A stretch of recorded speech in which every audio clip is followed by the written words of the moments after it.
Yeah so ఇక్కడ ఒకటి Nifty PE ఎంత ఉంది ఇప్పుడు అంటే పిఈ ఆధారంగా పిఈ రేషియో ఆధారంగానే జనరల్ గా కొంటారు కదా.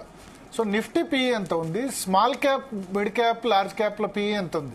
సో నిఫ్టీ పిఈ అప్రాక్సిమేట్ గా మనకి 21 యావరేజ్ గా నడుస్తుందండి. సో నిఫ్టీ విషయానికి వద్దు, 21 యావరేజ్ అన్నది వరల్డ్ యావరేజ్ ఎంత? 22 ఈజ్ ద మీన్ యావరేజ్ అని అంటాం సార్ మనము. 22.5 ని మీన్ యావరేజ్ అని అంటాం. సో ఇప్పుడు మనకి మీన్ యావరేజ్ కంటే బిలోలో ఉంది. సో నిఫ్టీ అట్రాక్టివ్ జోన్ లో ఉంది మిగతా వరల్డ్ మార్కెట్స్ తో కంపేర్ చేస్తే. ఎగ్జాక్ట్లీ. సో బేసిక్ గా లార్జ్ క్యాప్ సెగ్మెంట్ అనేది కొంతవరకు అట్రాక్టివ్ గా కనిపిస్తుంది when compare to mid and small cap segment. And even in that మనం పర్టికులర్ గా bank segment, private bank segment కనుక గమనించినట్లయితే అది ఇంకెక్కువ అట్రాక్టివ్ గా ఉంది. దానికి గల కారణం మనకి లాస్ట్ 4-5 సంవత్సరాల్లో ప్రైవేట్ బ్యాంకింగ్ సెగ్మెంట్ ఎటువంటి ర్యాలీని ఇవ్వలేదు. అదే విధంగా మనం అంతకంటే ముందు 5 సంవత్సరాలు గమనించినట్లయితే మనకి ప్రైవేట్ బ్యాంకింగ్ సెగ్మెంట్ అనేది ప్రాపర్ గా ర్యాలీ ఇచ్చింది. ఎప్పుడైనా మార్కెట్ అనేది సైక్లిక్ ప్రాసెస్ లో పరిగెడుతుంది. అన్ని సెక్టార్స్, అన్ని సెగ్మెంట్స్ ఒకేసారి రిటర్న్స్ ఇచ్చే ప్రయత్నాన్ని అయితే చేయవు. సో ఎప్పుడైనా సరే మనకి ఆ సెగ్మెంట్ సైకిల్ ని గనక మనం మెయింటైన్ చేసి ఇన్వెస్ట్ చేయడం అంటూ జరగగలిగితే మనం మార్కెట్ ఎంత రిటర్న్ ఇస్తుందో అంత తీసుకోగలుగుతాం. నేను ఎప్పుడు ఒకటే మాట చెప్తాను, మనకి ఎంత రిటర్న్ వస్తే అది తీసుకోవడం కాదు, మార్కెట్ ఎంత రిటర్న్ ఇస్తుందో అది తీసుకోవాలి. ఇప్పుడు మీరు చెప్పిన దాని ప్రకారం ప్రైవేట్ బ్యాంక్ సంబంధించి బ్యాంక్ నిఫ్టీ కానీ లేకపోతే దాని పిఈ ఎంత ఉంది ప్రైవేట్ బ్యాంక్ నిఫ్టీకి సంబంధించి? సో బేసిక్ గా మనకి ప్రైవేట్ బ్యాంక్స్ పిఈ అనేది one compare to PSU bank segment తో కంపేర్ చేస్తే మనకి చాలా అట్రాక్టివ్ వాల్యుయేషన్స్ అయితే ఉంటాయి. లైక్ అంటే ప్రైవేట్ బ్యాంక్ అంటే యాక్సిస్ బ్యాంక్ కానీ హెచ్డిఎఫ్సి బ్యాంక్, కోటాక్ బ్యాంక్. అదే విధంగా మనం హెచ్డిఎఫ్సి బ్యాంక్ చూస్తే గత 4 సంవత్సరాల నుంచి ఎటువంటి రిటర్న్స్ ని డెలివర్ చేయట్లేదు. అలా అని చెప్పేసి కంపెనీస్ ఏమైనా లాసెస్ లో రన్ అవుతున్నాయంటే అటువంటి కండిషన్ అయితే లేదు. వాళ్ళు స్టాండర్డ్ గా ఒక 12%, 10 to 12% రిటర్న్స్ అయితే డెలివర్ చేస్తున్నారు.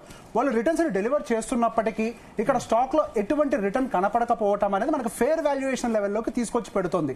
సో రేపు కనుక బై ఎనీ ఛాన్స్ మనకి ఎఫ్ఐఎస్ బయింగ్ ని ఎంటర్ అయితే వాళ్ళ ఫేవరెట్ సెగ్మెంట్ అయినటువంటి ఈ ప్రైవేట్ బ్యాంకింగ్స్ లోకి ఫస్ట్ ఎంట్రీ తీసుకునే ప్రయత్నం చేస్తారు. అందరికీ ఓపెన్ గా మార్కెట్ గురించి తెలిసిన వాళ్ళందరికీ తెలిసిందే హెచ్డిఎఫ్సి బ్యాంక్ అనేది వాళ్ళ all time favourite stock. So one of the biggest bank in the world, కేవలం మన ఇండియాలోనే కాదు.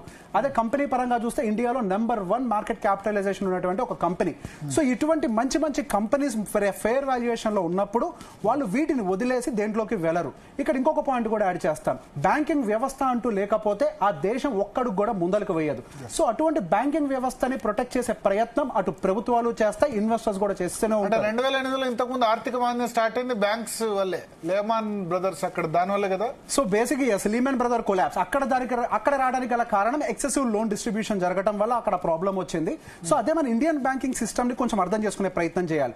ప్రపంచ బ్యాంకులతో కంపేర్ చేస్తే ఇండియన్ బ్యాంకింగ్ సిస్టమ్ అనేది ఆర్బీఐ దయ వల్లనే చెప్పాలి చాలా స్ట్రాంగ్ గా మనం నిలబడుతున్నాం. గత 2 సంవత్సరాలుగా బెస్ట్ చైర్మన్ అవార్డు కూడా మన ఇండియన్ ఆర్బీఐ చైర్మన్ కి రావడం అనేది గమనిస్తున్నాం. సో ఇండియా ఎప్పుడైనా సరే ఆర్థికంగా ఎటువంటి సమస్యలు వస్తున్నాయని అంటే రూల్స్ ని కఠినంగా మార్చైనా సరే ఆ బ్యాంకింగ్ వ్యవస్థని ప్రొటెక్ట్ చేసే ప్రయత్నం చేస్తుంది. కాబట్టి బ్యాంకింగ్ వ్యవస్థ పూర్తిగా కొలాప్స్ అయ్యేంత వరకు ఎవరు వెయిట్ చేయరు. అదే విధంగా మనం 2008లో యుఎస్ లో లీమన్ బ్రదర్ కొలాప్స్ జరిగిన తర్వాత కూడా గమనించినట్లయితే అక్కడ కూడా ఏమి బ్యాంకింగ్ సిస్టమ్ మొత్తం షట్ డౌన్ అవ్వలేదు. అగైన్ అది రివైవ్ అయింది. అది ఒక బ్యాంకుకు సంబంధించిన ఇష్యూ, అది స్ప్రెడ్ అవుట్ అవడం వల్ల ఒక ప్రాబ్లం వచ్చింది. కానీ బ్యాంకింగ్ వ్యవస్థని ఎవరు కూడా ఇగ్నోర్ చేయరు. అటు ఎఫ్ఎంసీజీ అయి ఉండొచ్చు, బ్యాంకింగ్ వ్యవస్థ అయి ఉండొచ్చు. ఈ రెండు కూడా పర్టికులర్ గా మన దేశం లాంటివి, అంటే మన కంట్రీకి చాలా ఆయుపట్టు లాంటివి. మన భారతదేశంలో ఎక్కువ కాంట్రిబ్యూషన్ అంతా కూడా వచ్చేది కన్సంప్షన్ సైడ్ నుంచి. సో ఎఫ్ఎంసీజీ అవ్వచ్చు, ఈ బ్యాంకింగ్ వ్యవస్థల్ని కాపాడే ప్రయత్నం ప్రభుత్వము చేస్తుంది. అది ఫేర్ వాల్యుయేషన్ లో ఉన్నప్పుడు అది ఇన్వెస్టర్స్ కి అట్రాక్టివ్ గా మారే అవకాశాలు కూడా ఉన్నాయి. సార్ ఒకటి, ఇప్పుడు Nifty PE below world average ఉంది. సో నిఫ్టీకి సంబంధించి నిఫ్టీ 50 కానీ నిఫ్టీ 100 కానీ ఖచ్చితంగా రికవర్ అవుతాయి. ఈ కొంత బ్యాడ్ ఫేజ్ అయినా దానిలో నిఫ్టీ 50 స్టాక్స్ లో లేకపోతే నిఫ్టీ 100 స్టాక్స్ లో ఇప్పుడు ఉన్న వాల్యుయేషన్ లో నిరభ్యంతరంగా ఇన్వెస్ట్ చేసుకోవచ్చా? సో బేసిక్ గా మనం ఎప్పుడు కూడా ట్రేడ్ ఇన్వెస్ట్మెంట్ సంబంధించి కాల్ ఇవ్వకూడదు. కానీ ఫండమెంటల్ గా మనం మాట్లాడుకున్నప్పుడు అవి ఫేర్ వాల్యుయేషన్ లో ఉన్నాయి. సో ఫేర్ వాల్యుయేషన్ లో ఉన్నప్పుడు మనం కంపెనీని చదివి దాన్ని అర్థం చేసుకోగల పెట్టుబడి పెట్టినట్లయితే, హవెవర్ వాల్యుయేషన్స్ అనేవి అట్రాక్టివ్ జోన్ లోకి వచ్చాయి. కాబట్టి ఇప్పుడు మన ఇన్వెస్ట్మెంట్స్ పెట్టినట్లయితే కొంతవరకు బెటర్, అంటే సేఫ్ బెట్ కింద మనం పరిగణించే అవకాశాలు ఉన్నాయి. సో మనం రిస్కీ బెట్ చేయాలా, సేఫ్ బెట్ చేయాలా అంటే డెఫినెట్ గా నేను సేఫ్ బెట్ తీసుకునే ప్రయత్నం ఎవరికైనా చేయమని చెప్తాను. సో ఎందుకనంటే మన ఇన్వెస్ట్మెంట్స్ అనేవి పెట్టేవి ఏదో బెట్టింగ్ పర్పస్ లో కాదు, అది మన జీవితానికి, మన జీవితంలో రావాల్సినటువంటి అవసరాలకి మనకు ఉపయోగపడే విధంగా ఉండాలి. కాబట్టి మనం ఖచ్చితంగా వాటి యొక్క వాల్యుయేషన్స్ ని అర్థం చేసుకోవాలి.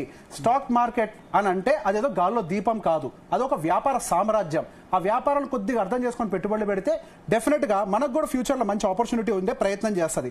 సో నేను ఇప్పుడు ఏదైతే పిఈ రేషియోస్ అనేవి ఫేర్ గా ఉన్నాయని చెప్పానో ఒకసారి ఇక్కడ మీకు చార్ట్ పరంగా కూడా చూపించే ప్రయత్నం చేస్తాను. సో ఇక్కడ నేను పెట్టినటువంటి సెంటర్ లైన్ ఏదైతే ఉందో అప్రాక్సిమేట్ గా అది మీన్ లెవెల్ అని అంటాము.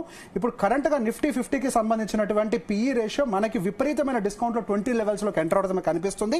సో ప్రీవియస్ గా ఏ లెవెల్స్ లో అయితే ఉందో ఇప్పుడు మనకి దానికి సంబంధించిన రేషియోస్ అన్ని కూడా పిఈ రేషియోస్ అన్ని కూడా ఫేర్ గా కనిపించడం అనేది ఒక మంచి విషయం. సో డెఫినెట్ గా దీని ఒక అడ్వాంటేజ్ గా వాడుకుంటే మాత్రం మంచి వెల్త్ క్రియేట్ చేసే అవకాశం ఉంటుంది. ఎప్పుడు మనం ఇన్వెస్ట్ చేసాం అనేదే మనకి ఒక రిటర్న్ డిసైడ్ చేస్తుంది.